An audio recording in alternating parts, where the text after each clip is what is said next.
ओम शांति।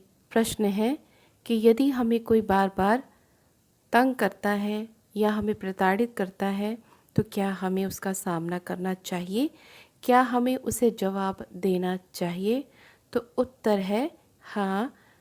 यदि हमें कोई बार बार तंग करता है तो सहना भी गलत है, जिससे कि आत्मा तंग हो जाती है, परेशान हो जाती है और आत्मा पे वो छाप पड़ जाती है। किसी भी गलत बात को यूं ही सहन करना भी गलत है और आत्मा के लिए ये चीज़ भी गलत है। तो उसके लिए हमने उन्हें जवाब देना है और उन्हें समझाना भी है। यदि ये सारी बातें वाचा में आते हुए ही संभव होनी है तो हमें वाचा में आना ही पड़ेगा। इसके अलावा और कोई दूसरा रास्ता भी नहीं है।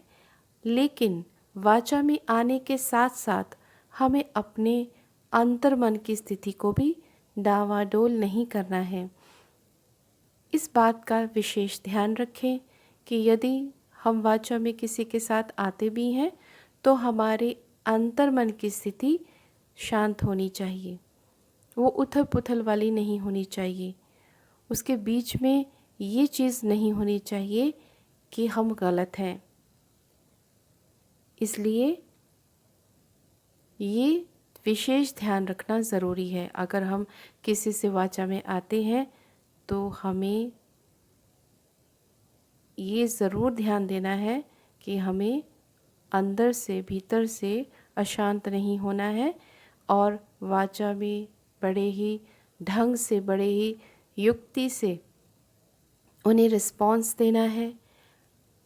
क्योंकि यदि हम ऐसा नहीं करेंगे तो सामने वाली आत्मा हमें डोमिनेट करेगी, जो कि गलत है। हम अध्यात्म मार्ग में तो चल ही रहे हैं, हम आत्मा की शक्ति और शांति की हर एफर्ट्स तो कर ही रहे हैं, लेकिन बाहर से अगर कोई हमें डोमिनेट करता है तो हमें उसका सामना भी करना है, हमें उसे जवाब भी देना है। लेकिन अपने अंतर्मन को विशेष ध्यान देते हुए, अटेंशन देते हुए अपने भीतर की हलचल ना होने देना है और उस परिस्थिति को संभालना भी है।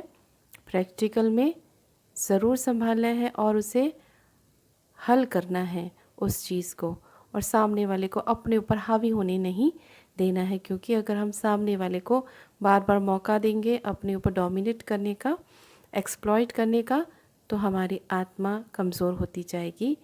और ये हमें अध्यात्म कभी भी आत्मा से कमज़ोर होना नहीं सिखाती है, आत्मा से शांत और शक्तिशाली होना सिखाती है। और बाहर से भी हमें शांत और शक्तिशाली तो रहना है, लेकिन कभी कभी हमें स्थिति को देखते हुए व्यवहार में आना पड़ता है, और जिससे कोई भी हमारा पाप नहीं बनता है। क्योंकि यदि हमारी भीतर की अवस्था अगर दयनीय होगी और दुखी होगी और हलचल में होगी और बाहर हम हलचल करेंगे तो वो भी गलत है। लेकिन अगर बाहर की परिस्थिति को हमने वाचा में आकर सॉल्व करना है तो हमारे अंदर की स्थिति शांत और शक्तिशाली होना बेहद ज़रूरी है। इस बात का विशेष ध्यान रखें। ओम शांति।